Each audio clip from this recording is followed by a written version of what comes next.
Take it away. A couple of biographical details that I didn't mention before. First of all, continuing with this meme about Tom's kids, I have the maturity level of the average 15-year-old, so I can fit in well with them. The second thing was I was a religion major at Haverford, and I never did anything with that, but I joked that I eventually became an evangelist because I became an evangelist for change. And my talk's going to be somewhat tongue-in-cheek, but I hope will inspire you because I think that's one of the things we need now is I see a danger that XBRL may fall prey to the bureaucrats, so we have to keep that going. So what I want to do is to talk to you today about barcodes. Now, I don't want to just talk to you about barcodes. I want to talk to you about barcodes, okay? Now,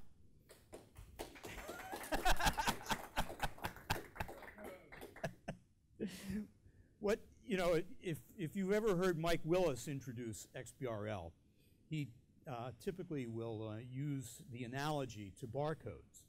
And I think it's a good one, but I think that we've got a situation now where XBRL is falling short of its promise, and I think actually the real story of barcodes can actually hopefully serve as an inspiration to us to retrieve that. Now, I think that if we look at what's happening situationally now with XBRL, to some extent in the mind's eye of the accounting profession and whoever else is even cognizant of XBRL, it's been captured by regulators. In fact, I bet if I did a little word association test with most CPAs and I mentioned XBRL, they would say SEC regulation. And so as a result of that, it's being seen as a regulatory burden, not as, what I maintain, a tremendous, tremendous opportunity. And because of that, I think it's time to liberate XBRL. And for clues to that, I think we can look at the XBRL, the barcode experience. You know, barcoding was originally developed in order to provide for logistics in the grocery industry and for inventory. And it did a pretty good job of that. And a lot of people probably would have been happy with just the status quo at that point. And I would argue that's sort of maybe an analogy to the situation with XBRL today, that we're in that stage, that first stage, where it's proven its worth, but hasn't exploited the potential. So a few visionaries managed to go beyond that original stage. They started to think in terms of universal standards such as the universal price code and product code, and they also started getting manufacturers involved. And as you may remember, the Pentagon mandated it for all of their logistical suppliers, and at that point it really took off. And when that happened, this is, I think, absolutely critical to the potential of XBRL as well. What happened at that point was network effects started to take over. When you had those first few organizations doing it, it was of limited benefit. But as soon as you had this explosion of a whole bunch of users and all of them using standards, suddenly you had this incredible multiplier effect that far outweighed the number of users, and it really was due to the fact that you had so many different users all using a common standard. And now, with barcoding, everybody gets into it. You've got the retail chains doing their membership cards based on your buying purchases to identify for, for allowing for customized marketing and greater understanding of the customer buying patterns.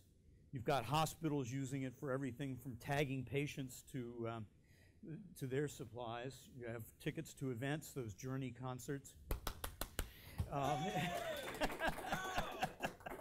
Boarding passes and all of that. And I would like to now challenge the XBRL industry to start adapting this. It's time, I think, to go from a compliance burden to a strategic opportunity. And by that, I mean, one of the things we need to start doing is asking the question that people dealing with barcodes do now: where else could this data have value other than where it originally was tagged? And I think if we start to do that, we're going to, first of all, we're going to get away from this pattern that I see as being contributing to this whole stereotype of XBRL just being a compliance burden, of tagging data at the last minute just before you file your SEC report. So doing business as usual, and then what are we doing? We're adding on an additional cost, an overhead item, and something that isn't really benefiting the company itself. It's benefiting those in the investment community and the regulators, but it's not benefiting the company itself. And so what's happening? You get this situation where it's being seen as a compliance nightmare, not nightmare, but a burden. And that's masking the potential for the opportunity. I maintain what we need to start doing is tagging data the first time it's entered anywhere in the organization. And when you do that, it opens up all sorts of incredible opportunities.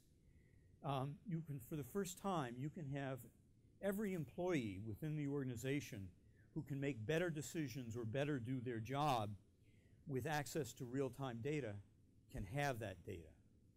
Secondly, it can break down the boundaries between departments, and you can start to have collaborative decision-making based on the same set of data with the same, again, with real-time access to it. And you can even expand, and this is where the network effects really comes in, you can expand that to start including your supply chain. And I'll get really excited when Walmart makes a real commitment this way. I think that that's when we're going to really see things happen. You can start to coordinate with your supply chain and with your customers, and get rid of all of the irregularities in the supply chain, and really maximize return. And one more thing. I want to end with a little challenge here. As I said, I'm from, even though I'm a Massachusetts boy, I'm of Maryland ancestry.